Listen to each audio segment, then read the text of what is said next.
This is my review of the RWBY official manga, Chapter 5. So something that I really like about this series so far is that it's showing off the intelligence of RWBY and John in ways that we didn't really see for a long time. John was the leader of Team Juniper, but he didn't actually do all that much as the leader until Volume 4. In the start of Volume 4, he was ordering them, giving commands, all that, but before that, he really didn't have much of a role with anything. I mean, here we see a great deal of intelligence out of him. He's aware of how animals hunt, going after the weakest member. He's aware enough of body biology and physics to know that something with a shell that thick would be crushed under it if he falls off a large cliff. I wouldn't have thought of that, that's for sure. And he has no problem using himself as bait, which has nothing to do with his intelligence. But it shows his faith in Pyrrha, which we didn't see for quite a while. At least not until after his whole confrontation with Cardinal and all the stuff involved with that. After that, he showed a good amount of faith in her, but here, right away, he's like, "Yep, I'm fine. I'm live bait. You just go kill the Grimm for me." I'm a little concerned that it didn't actually, fade away. You can still see its body under the rubble. So, I don't know, it might come back some point down the road. That'd certainly be interesting. What it's like a saying where the more times it gets closer to death, the stronger it becomes. Of course, on the other hand, it could be really interesting if we see it, if we see at the end of the equivalent of Volume 3 and John's just able to take it out on its own. That'd certainly be funny. We also see a great deal of intelligence out of RWBY in this chapter. Not only is she easily able to understand Weiss and Blake's semblance with just a bare glance at them, but she's also able to come up with a complex strategy, though not too complex. I still think in Volume 1 they kind of overdid it with this 12-step plan on how to stop the Grimm. I really have no idea how she would explain that well, but it makes more sense here. Anyway, she comes up with a great strategy that uses all of them to their fullest, and then when that fails, she comes up with a second strategy that works even better, and then she cuts the freaking Grimm in half, but, we'll get back to that. Moving on. The teamwork between Weiss and Blake here is actually amazing.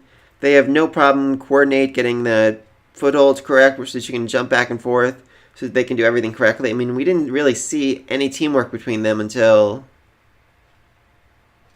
Have we ever seen teamwork between them? I think maybe when they were fighting the giant robot with Torchic inside, but that's about it, so... This is a very interesting scene. Though it is very funny that Yang is so annoyed that they are so good at working together after knowing each other for all of 2 minutes that she actually yells, "Please screw up already!"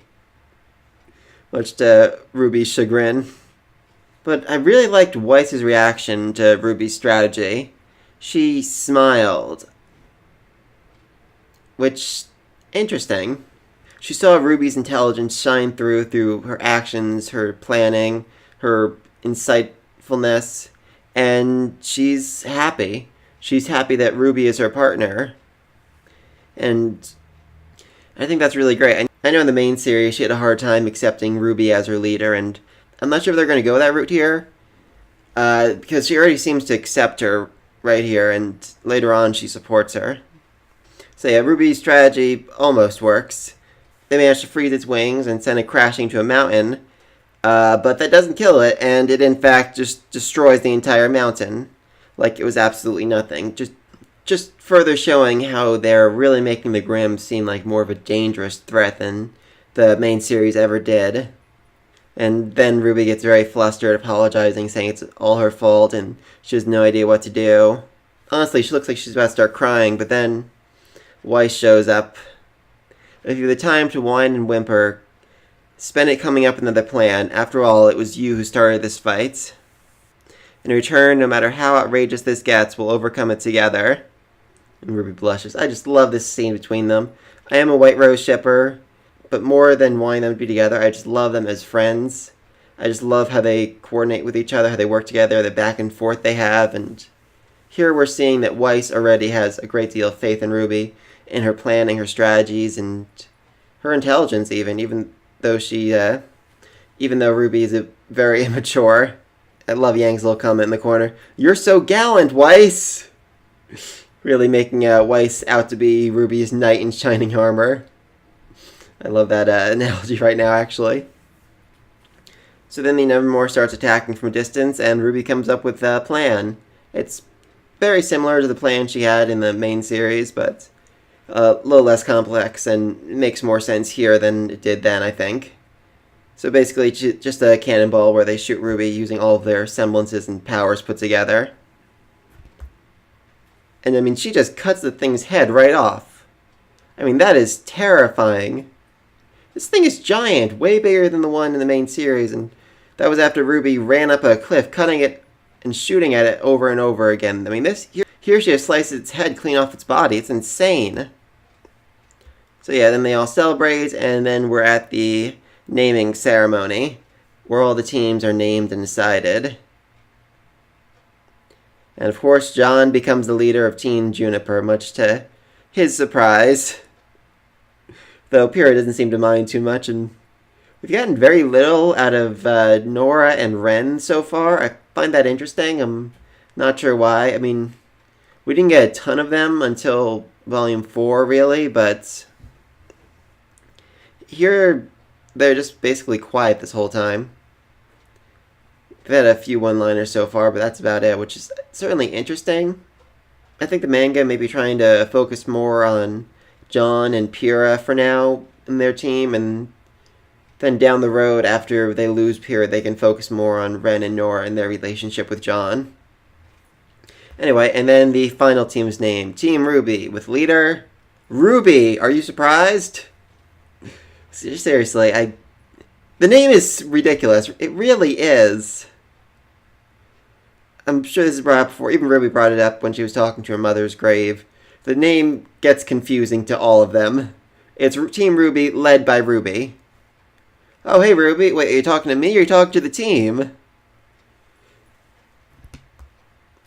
And anyway, yeah, so Yang is super proud of her baby sister for being named team leader.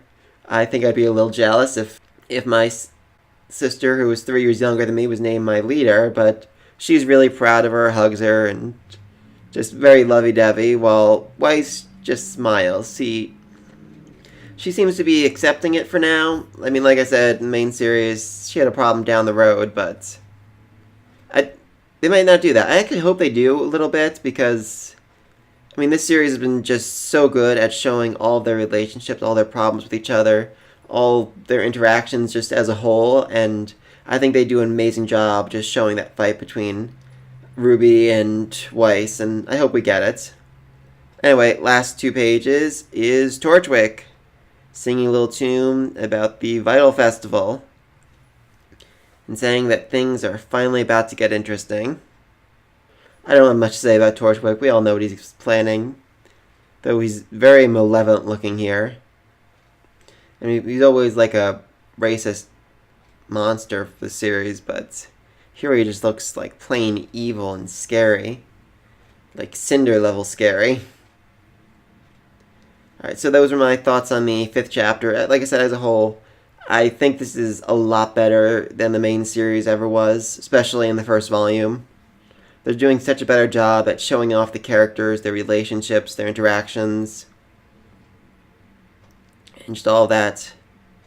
Honestly, I think if they ever remade the first season, they'd want to use this as the template for it. It just does so well at just showing all their interactions and everything with each other. And next week, well, next month, yeah, April 23rd is the next one, so that's not for a while, is going to be about either Weiss and the team not getting together, or some team interactions, I think. Alright, so until then, or until you see my next video, like and subscribe, leave a comment down below, and until next time,